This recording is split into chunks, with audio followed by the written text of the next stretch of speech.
오늘 성경 말씀에 보면 1절 말씀에 여호와의 사자가, 바로 여호와의 사자라는 것은 하나님이 보낸 특별한 천사지요.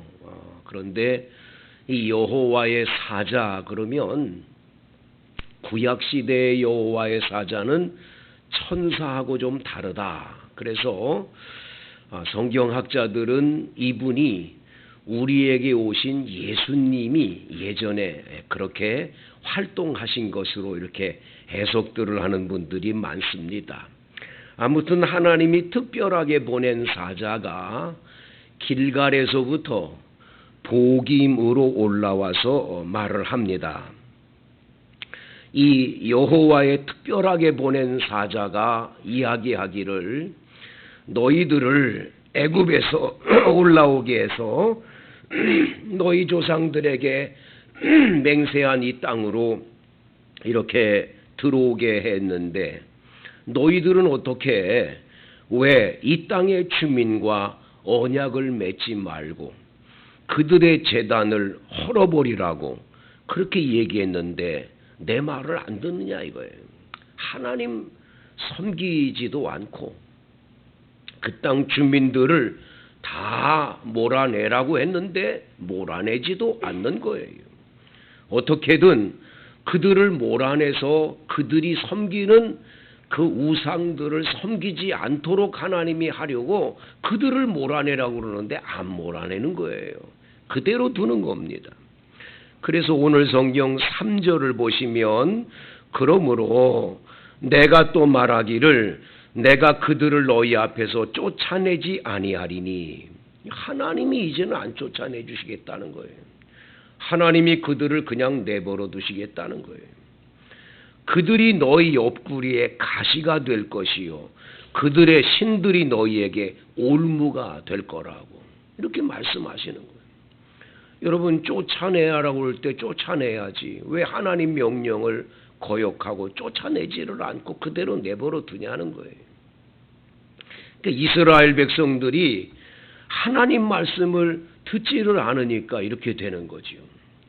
하나님의 사자가 이스라엘 모든 자손에게 이 말씀을 했더니 백성들이 소리를 높여 울었다고 말합니다. 소리를 높여 울었다. 그래서 그 소리를 높여 울었다고 하는 그 장소가 보김이라고, 보김, 우는 자들이라는 뜻의 도시가 그 마을 지명이 됐음을 말씀해주고 있는 걸 보게 됩니다. 여러분, 이스라엘 백성들이 이렇게 울었다고 하는 건 자신들이 크게 잘못된 걸 회개하는 눈물이 돼야 되는데 이게 회개하는 눈물이 되지를 못해요.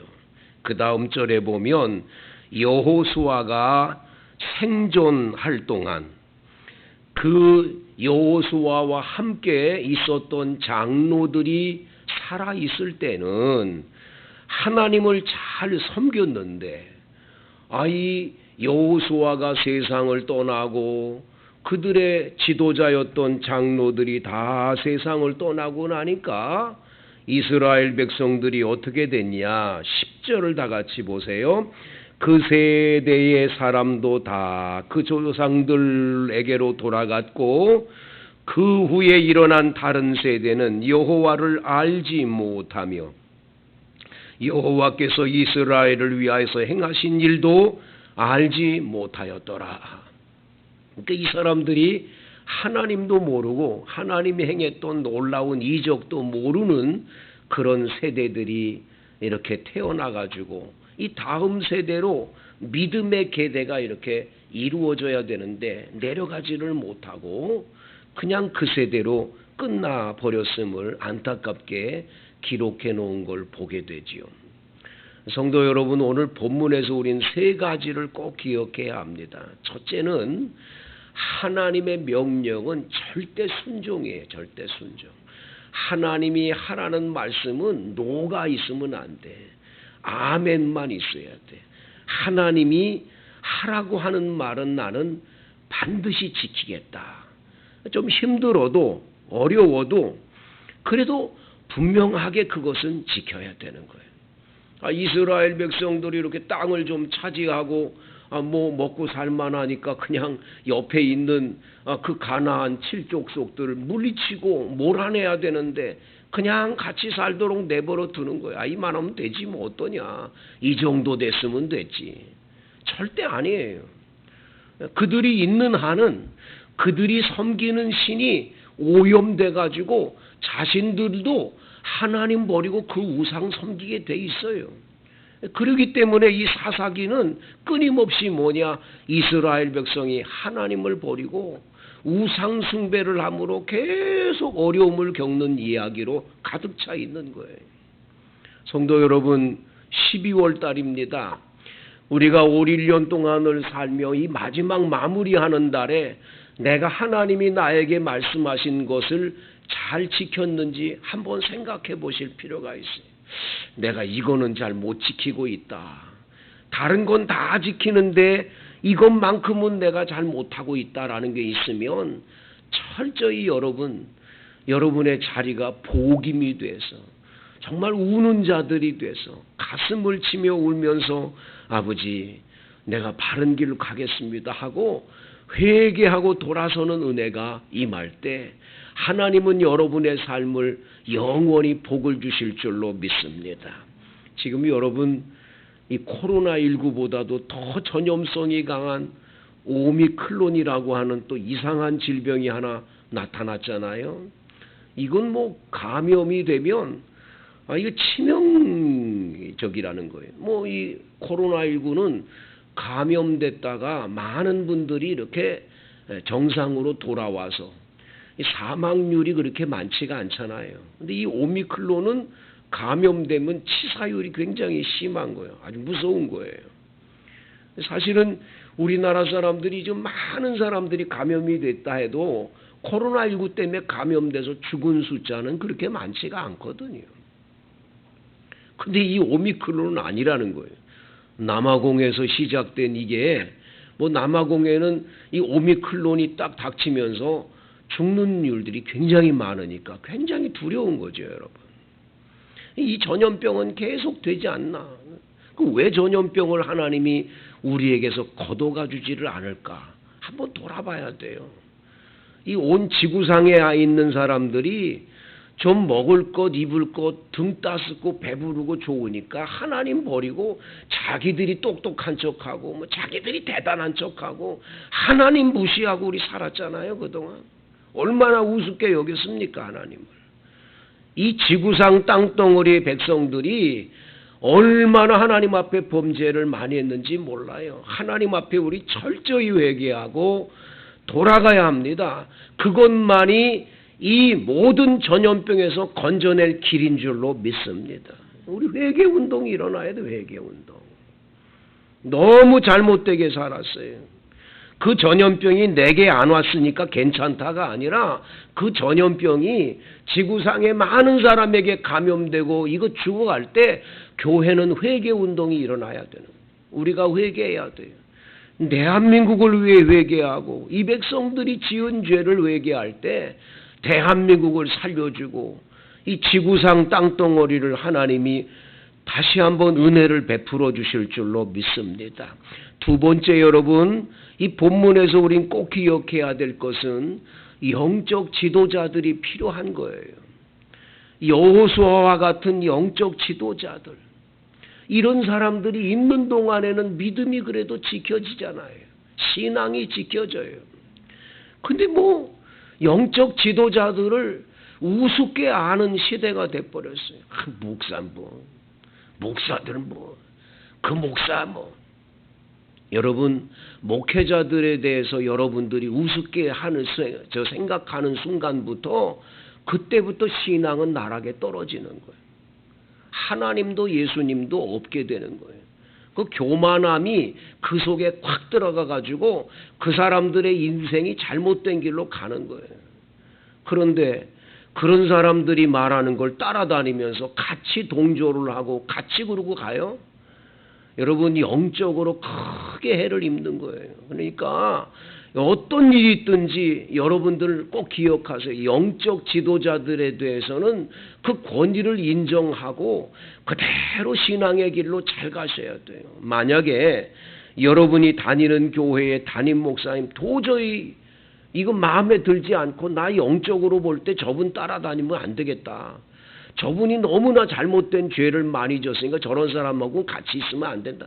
그러고들랑 빨리 좋은 영적 지도자로 바꾸셔야 돼요. 빨리 바꾸시는 게 나아요. 괜하게 거기 있으면서 괜히 불평하고 원망하고 자꾸 잘못된 길로 가서 결국에 가서는 어떡하냐. 내 신앙이 그거 다 잊어버리게 돼요. 절대 그렇지 않도록 여러분의 신앙을 다잡으시게 되기를 바랍니다. 그래서 여러분 확실하고 분명하게 믿음의 신앙의 길을 가야 돼요. 그렇지 않으면 지금 시대에는 수많은 사람들이 지금 자꾸만 귀가 넓어지고 뭐 아는 게 많아진다고 그러면서 막 영적 지도자들의 이 어떤 지도나 그런 갈 길을 갖다가 자꾸만 거부하는 운동이 일어나는데 그게 좋은 현상이 아니에요. 여러분 나중에 가서 목사들이 다 없다 생각해 보세요. 어떻게 신앙의 길을 계속 갈 수 있나? 무슨 지도를 받고 어떻게 갑니까? 자기가 독불장군 똑똑한 척하고 내 마음대로 하겠다. 자기 마음대로 와서 신앙생활하지 왜 교회를 다닙니까? 남 신앙도 못하게 하고. 그게 나쁜 거예요. 그렇게 하면 안 돼요. 항상 기억하세요. 영적 지도자들은 영적 지도자로서의 하나님이 부여한 권위가 있는 거예요. 그거를 여러분들이 우습게 하면 안 되는 거예요. 세 번째, 오늘 본문에서 우리에게 가르쳐주는 건 뭐냐? 내 세대에는 신앙생활을 잘하는데 내 아이들 세대는 그 신앙이 전수가 되지를 않는 거예요. 부모님은 교회에 아주 훌륭한 신앙생활을 했는데 아들, 딸들은 아예 교회도 안 다니고 예수도 믿지 않는다. 얼마나 안타까운 일이에요. 오늘 성경에 보면 그 후에 일어난 다른 세대는 여호와를 알지 못하며 하나님을 몰라. 하나님을 여호와께서 이스라엘에 행하신 일도 알지 못하도록 하나님의 기적도 모르고 하나님 있는 조차도 모르니까 얼마나 안타까운 일이에요. 죄송하지만 저희 집에 그 외손자들이 둘이 있는데 이 외손자들한테 이 할아버지가 어떻게든지 하나님이 살아계신 존재를 알려줘야 되는데 어떡하냐. 그냥 모르니까 말이죠. 가정 예배를 드릴 때 뭐 떠들고 옆에서 그냥 모아가지고 막 성경책을 빼성하고 막 이렇게 막 혼란하니까 이게 예수도 애들이 모르니까 이거 어떡하냐. 어느 날 하나님 앞에 기도를 하면서 이게 참 신앙이 계대가 이루어져야 되는데 어떻게 해야 되나.